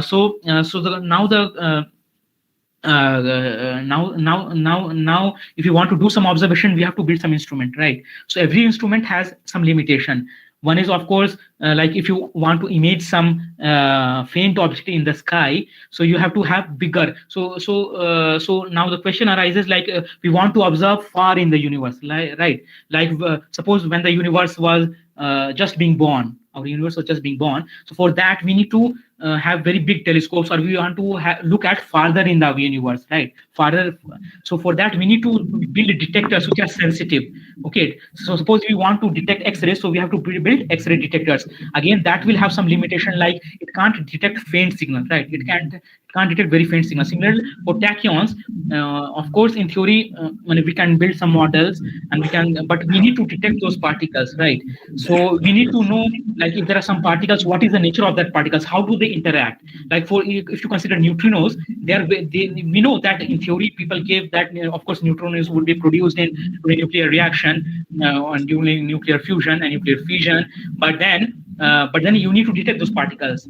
So suppose in neutrinos, people have actually detected that, but then they are very difficult to detect because they interact very weakly with matter. Okay, so you need to have some detector, a very underground, or under. So and then also the interactions will be very less, like whatever detector you have built. So similarly for tachyons, you need to build you need to know what kind of interaction will it have, that particle, what will be the probability of interaction, how much signal you can get, is it possible to detect that signal, or can you right? So unless and until you detect them, maybe directly or indirectly also. So until you detect them in observations or in some experiment, or maybe you have to build some new detector, right? Because what we are talking about, we know very little about the universe. So our universe is very large, very huge, and we know only about a few percent of our visible universe. Okay, so there are many. We are. But if you consider the special theory of relativity given by Albert Einstein, so according to that theory, nothing can travel faster than the speed of light, because it will violate some of the postulates of special theory of relativity. But until and unless you find some actual observation or some evidence, maybe indirect evidence for that, so we can't tell. So we can't confirm the presence of those particles. Yeah. I Thank you, believe the sir. answer is done. Yeah, I believe the answer is done. So, is anyone is having any more questions? Then please feel free to unmute yourself and ask. Sir. Hello, sir. Hello. Yeah. Hello. I want to ask a question. Yeah. As you have said, the sun is a plasmic ball which consists of many type of gases, and there are lots of nuclear reactions. So, if due to the reactions, there is Yes. a chance of the decreasing of mass of the sun or this thing. So, is it variable that the mass of the sun is varying according to situations or this chemical reactions? Are you saying the mass of the sun will vary? You were saying, Yes, yes. yeah, Is it yeah. varying? So if you remember that balance which I showed, like there were a few hydrogen nuclei on the left side, and then a few helium nuclei on the right side. So during that nuclear fusion process, of course, there will be mass deficit, but that mass deficit is very tiny. Okay, that is very, very tiny, and the energy produced during that nuclear fusion is given by E equal to mc square. Okay, and c is the velocity of light, and it has value of 3 into 10 to the power 8 meter per second, right? So we have m into c square, like, so that would be 9 into 10 to the power 16. Okay, so even if there is a very tiny mass deficit of the order of, say, microgram, or even small, or even smaller, right? So you can imagine the amount of energy that will be released. So in this nuclear fission and also nuclear fusion, in these nuclear reactions, the mass deficit is very, very tiny, and you can do some calculation, and you will see that this mass deficit is very tiny. So loosely speaking, you can say that the mass of our sun will not change much. It will be, because this mass deficit is very tiny. No?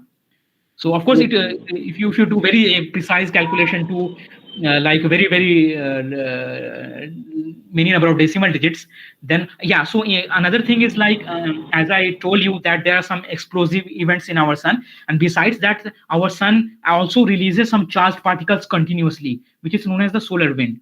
Okay, so in that, so if I combine both of these, like nuclear fusion, like mass loss, very tiny, but then yeah, so strictly speaking, our sun is becoming less heavy in some sense, because it also releases some charged particles continuously outside, which is known as the solar wind.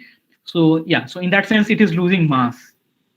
Okay. Yeah. Okay, sir. Thank you. Yeah.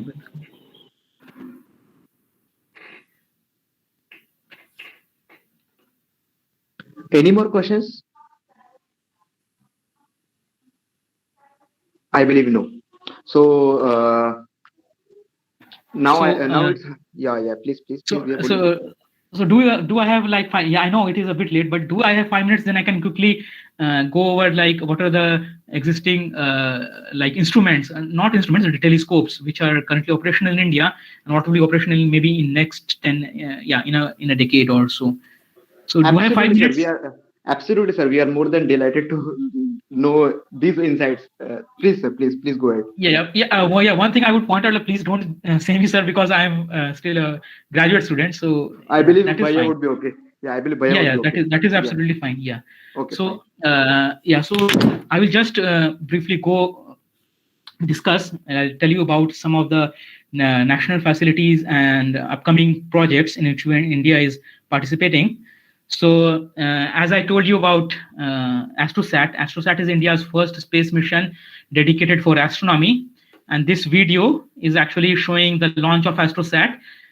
So AstroSat is actually not only India's first space mission dedicated for astronomy, but it is also the first multi-wavelength space mission dedicated for astronomy, because this telescope actually did not had X-ray telescopes operating in different ranges, like from 0.0 keV to 100 or hundreds of keV. And then we also have some, this is currently operational. This was launched on 28th of September from Sriharikota, which is famously known as the spaceport of India, and it was launched on board PSLV C-30 mission, and you can see the launch.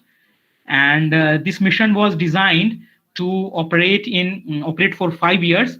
Like the planned mission was 5 years, so we have exceeded the designed lifetime in 2020, and it is still operational.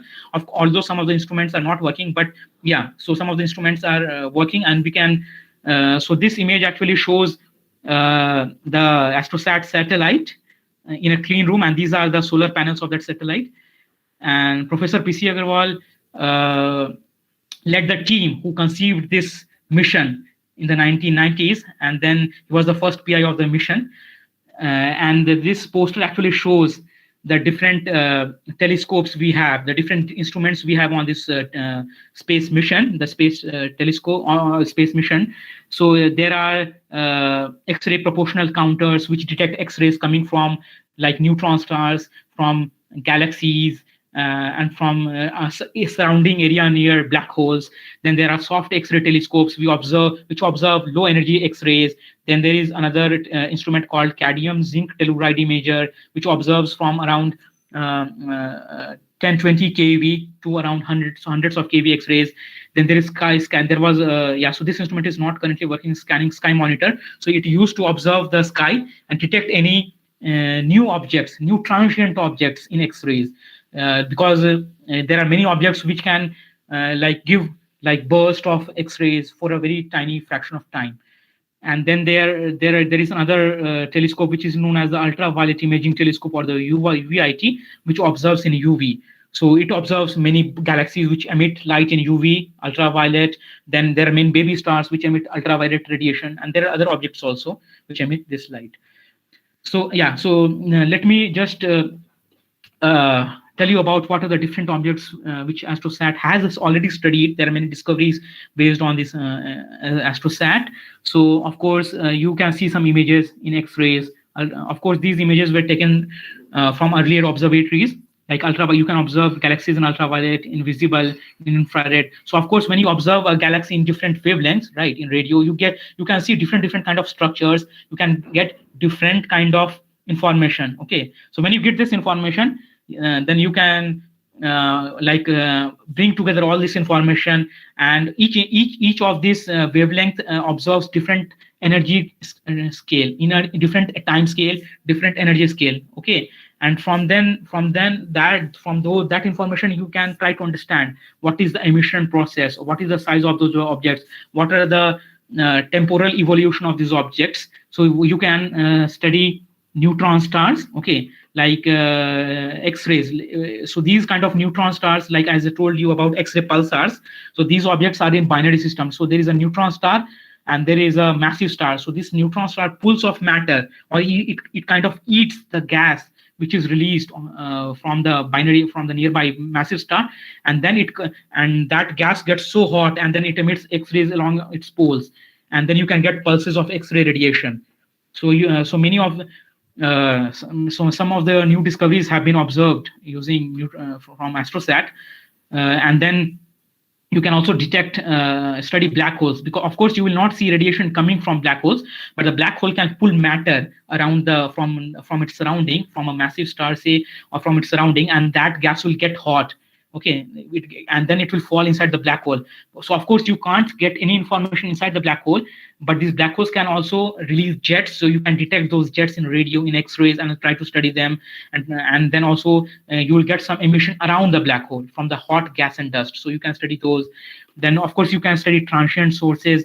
So of course AstroSat has also played an important role, because you know about detection of gravitational waves, which happened a few years ago. And AstroSat has also followed some neutron star mergers, or some black hole and neutron star merger which has happened, or some neutron star merger which happened, from which gravitational wave emission was detected. And AstroSat followed that, because when these two black holes collide, you can't get you can't get any electromagnetic information like any visible light or X-ray light or radio waves. But when a neutron star collides, you can get some emission in other wavelengths, like in X-rays. So AstroSat has followed some of those emission, which are known as afterglows. Like after that merger, there is some emission happening in not ultraviolet, mainly in radio, X-rays, okay, in other wavelengths, and you can follow and try to study what is happening around that merger. So AstroSat has actually played a very important role in helping us detect some of these objects like neutron stars, and also understand some of the unknowns of these objects. So that is very exciting. So India is also a partner in building one of the largest optical telescopes. This is a cartoon of the 30-meter telescope. Okay, and this is known as 30-meter telescope because this primary mirror will be the size of 30 meters. Okay, and to give you a perspective, to give you an analogy, so the 30 meters is comparable to the size of a football field. So you can imagine the size of this object. This mirror will be so large, and this telescope would be India is part of this. So because the amount of efforts and the amount of financial, the amount of money will be needed, and the amount of expertise and the amount of resources will be needed. Any one country cannot sustain that. Okay, and this telescope is this is a multinational effort. Like many countries are coming together and trying to build this telescope. I don't think it has the formal construction stage is probably not started so this will be built in Mauna Kea, which is a dormant volcano in the Pacific Ocean. and it is above up, and the height of this mountain is such that this telescope will be located above the clouds. Okay, and India is also a partner in this collaboration, and this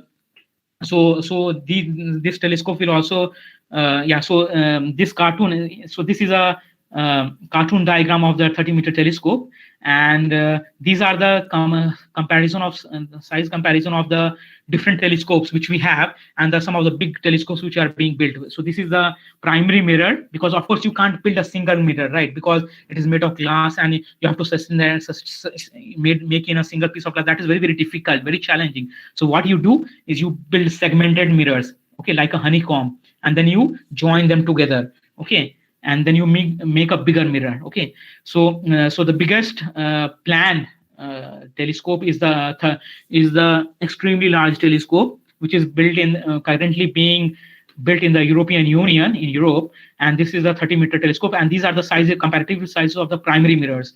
So you can see there are many telescopes which are operational, which have a primary mirror size of around 10 meters. Okay, and so these are the ambitious telescopes which will have a size of say 30 meters, like 3 times bigger than those. And this is, for comparison, this is the size of a football field. Okay, so you can imagine the kind of technological challenges which are involved. So of course it will answer. So then now the question arises, why do we need such big telescopes?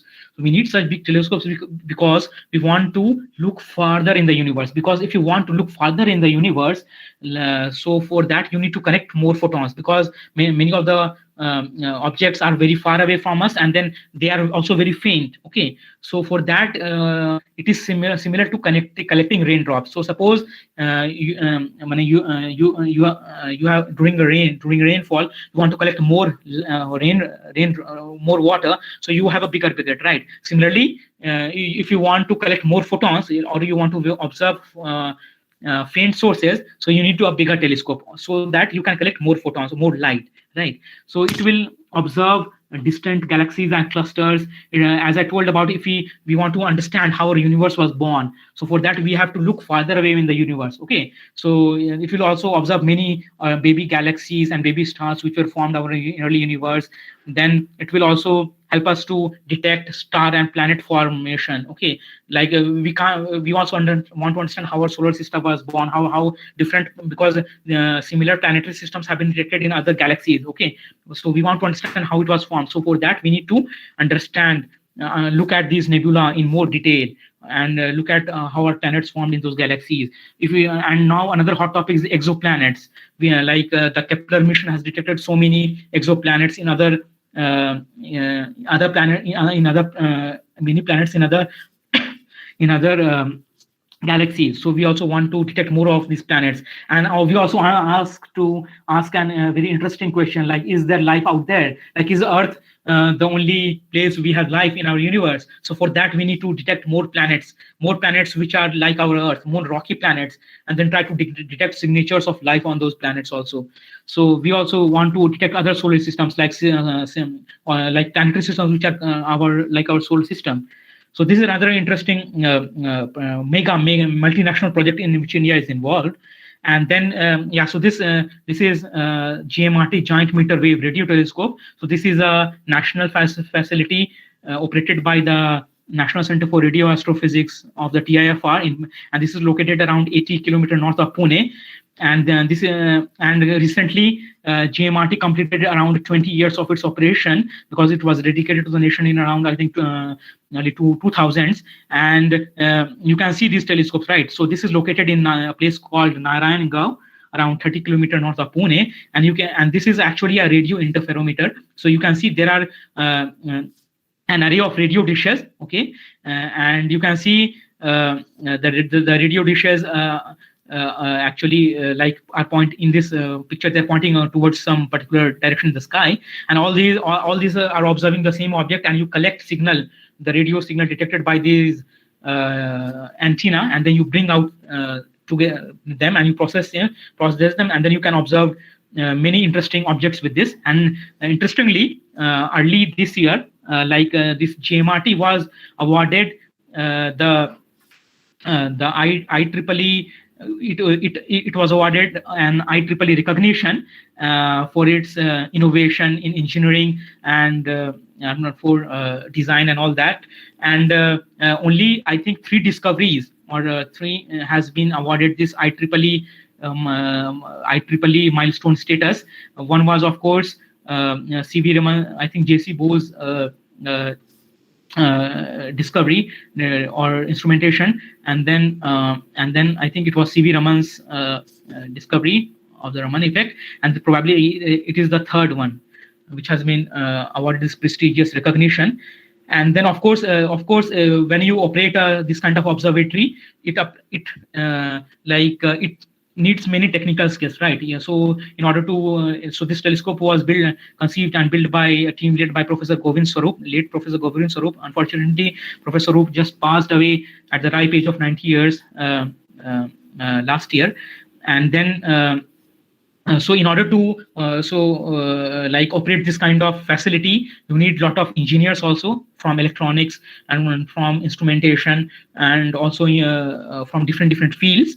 So besides physicists, you also need a lot of engineers, like who can from electronics, of course also from computer science, from data analysis, and from mechanical and all that. So you need to maintain, you need to keep on. So recently GMRT was, I think in 2019, GMRT was upgraded, with newer electronics, with newer better systems, better servo motors and all that, all those instruments, and then which has improved the sensitivity of this telescope. So currently it is the most sensitive radio telescope in lower frequency. Okay. And what kind of so we can study different kind of radio galaxies using this telescope. We can observe, as I told you, about pulsars. So we can observe neutron stars, which gives pulses of radio emission. We can detect many galaxies. We can detect many stars. Okay, many stars also emit radio waves. We can detect those. Okay, so our sun also emits radio waves. So we can also look at our sun besides optical in radio waves, and many interesting objects have been discovered using the GMRT. So now GMRT or India is also involved in another multinational project, which is known as the Square Kilometer Array.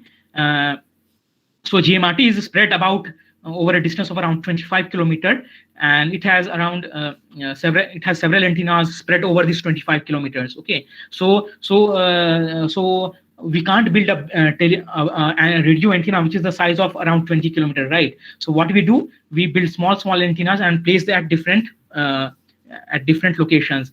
So, and once we collect that information, the radio signal, and then once we process that information, so this will be similar to size of a radio telescope, which is of the order of around 25 kilometers. Okay, so the Square Kilometer Array is the next ambitious project, and the construction has started. So this will be built in Southern Africa, in South Africa, and in I think Western Australia. So this will have a collecting area of 1 square kilometer. Okay, so it will be so these are the prototype dishes, and some of the prototype dishes are currently being tested there, and many countries are participating in this multinational project, and India is also a part in this multinational collaboration, and it will try to answer, as I showed you, a cartoon of the sizes of different telescopes. So this is the size of a GMRT antenna, and there are different radio telescopes operating in different continents. So there are some radio telescopes which are filled dishes, right, like solid dishes, but there are some interferometers, and this was one interesting telescope which was in a depression in a crater. Unfortunately, last year it got destroyed because it was getting old, and then the old cables and the fiber, the iron cables could not sustain that, and it got destroyed. But then again, there is a big telescope which has another be built, which is known as the 500-meter telescope, which has been built in China.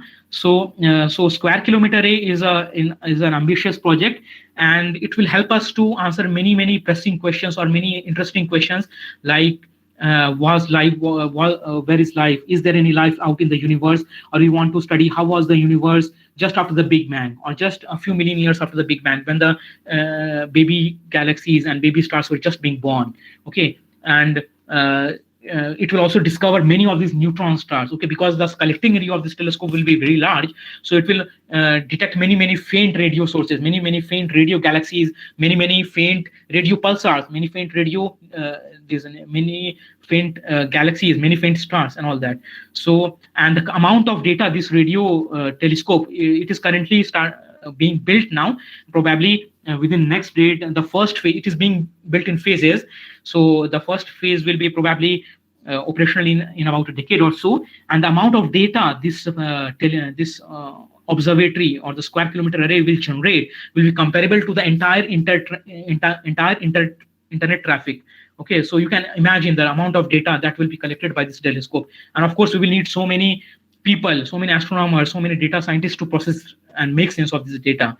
And also because this project is currently being built, so of course we need many people, even from engineering ground, many physicists, many people from engineering ground, to help in the construction of this project, to learn about the many to help in the technological challenges, because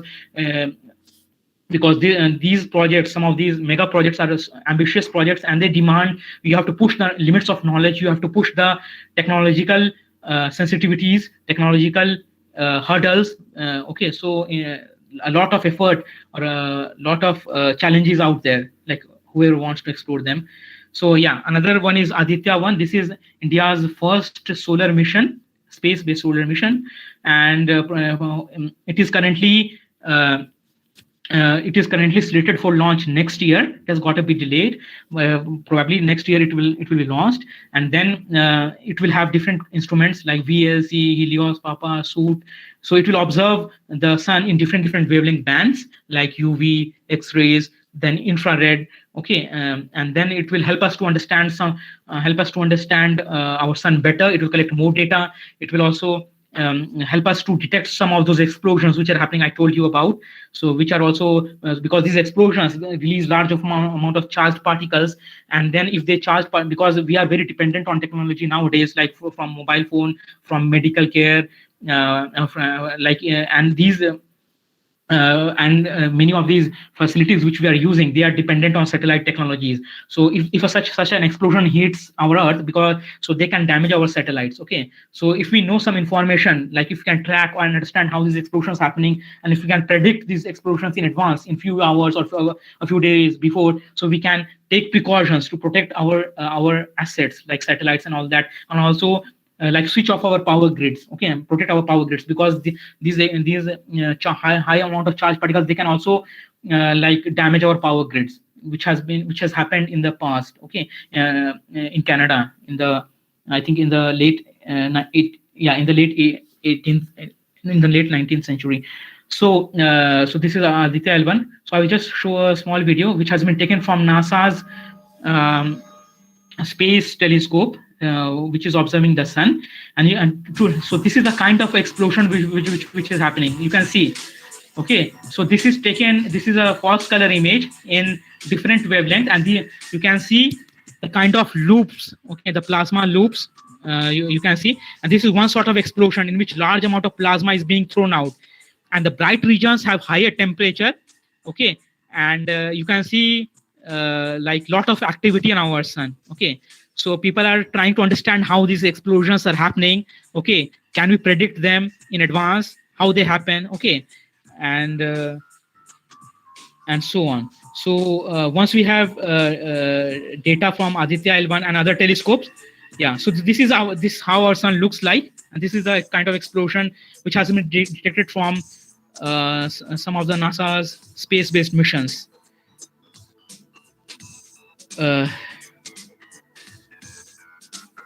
Yeah, so you can see some of the explosions which have happened, and this is the kind of artificial eclipse which has been created so that we can observe the explosion, okay, in different wavelengths.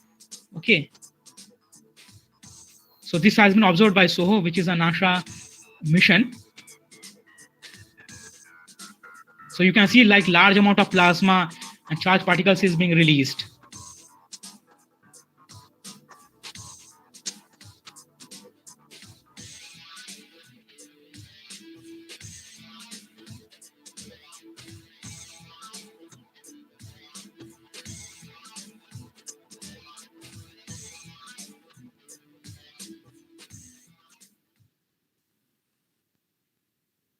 Uh, Yeah. So, lastly, about LIGO India. So, everyone must be aware about or hearing news about detection of black holes, merging black holes now fairly frequently. So, the detection of black holes was made a few years ago, and then this discovery, the scientists involved who built some of these the LIGO interferometers, which is laser interferometer gravitational wave observatory. Where some of these detectors are, two of these detectors are located in the United States, and now India is also LIGO India. Actually, we're also trying to have a detector in India. Okay, one of the detectors in India, building a detector in India, and these were the scientists who had very fundamental contributions in building this LIGO interferometer. And then this discovery also found in the Amul hits. It was also featured, and then CV late Professor CV Vishweshwarya, he was a scientist who predicted, like, when these black holes merge, what kind of signatures will be observed. So he had actually done some theoretical calculations, I think in the late 1970s, 1980s, and he found that when these black holes would merge, it will give a signal like when you ring a bell, it will have some oscillation, right, like ringing effect. Similarly, if you observe a merging of a black hole, it will have some waveform like it will show a spike, and then it will show, and the ringing, it will give some kind of ringing effect. So there are many contributions by Professor C.V. Vishweshwarya and many other theoretical physicists and many other people who have helped to build these interferometers, and also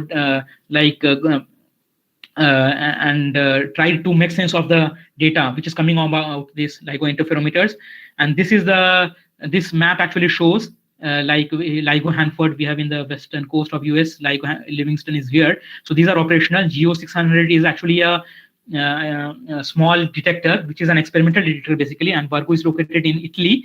So I think this has Virgo is now operational. Kagra is actually built under a mountain actually, and so that you can, because you want to detect very like faint signals, right, which are coming from merging of black holes, and so you want to remove the external noise, because these detectors are so sensitive that even if a heavy lorry passes nearby the detector, it can detect that. It can also detect like the sea. If you see a seashore, the actually sea waves hit against the seashore, so it can detect that also. It is so sensitive. So you want to minimize the noise, and you want to measure only the signal coming from these black holes, the merger of these black holes, or merger of black hole neutron star or neutron star collision. So LIGO India is currently being built. The formal construction is not I think started, but the place it will be built in Hingoli in Maharashtra. Yeah, but some of the other initial experimentation are already started in different institutes all over India. And this is the discovery of the detection of black holes, and you can see how does the signal look like.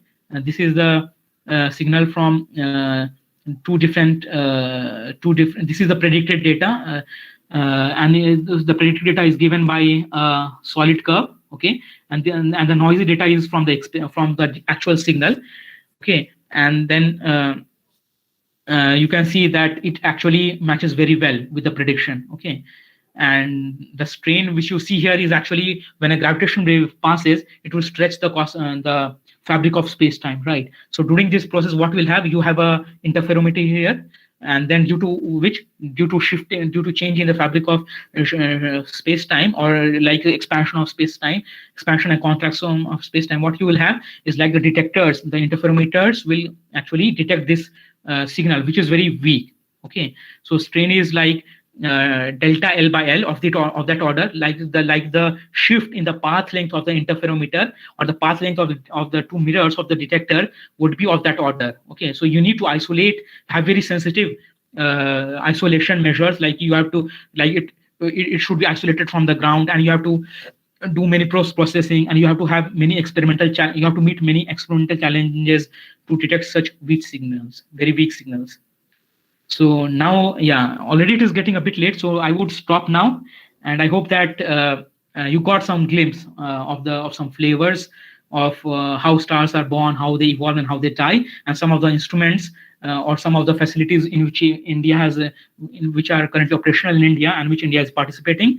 And of course, besides physicists who are pursuing physics, we also need a lot of engineers from different backgrounds in order to help build some of the currently operational, in order to maintain and also upgrade some of the currently operational telescopes, some of the currently operational observatories, and also help us in building and also help us in discovering the unknown.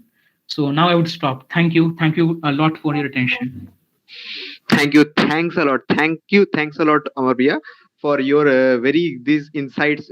These were very unique insights we got to know from you. And believe me, all the I recently opened that Google form of attendance, and I got 210 applicants. Means 210 guys have just attended your session. And this is just a huge number. I believe one of the hugest number we have ever encountered, being live. I'm very glad that so many people turned up, because I'm very happy. Like people from engineering background are also so curious to know about the universe and how we know our universe, how detect many things in our universe. And then given the 2020 match, I'm very more than happy that so many people are still there. So thank you very much for your invitation. And the kind of way you explain each and everything in huge details, and that is something we like the most about your explanation.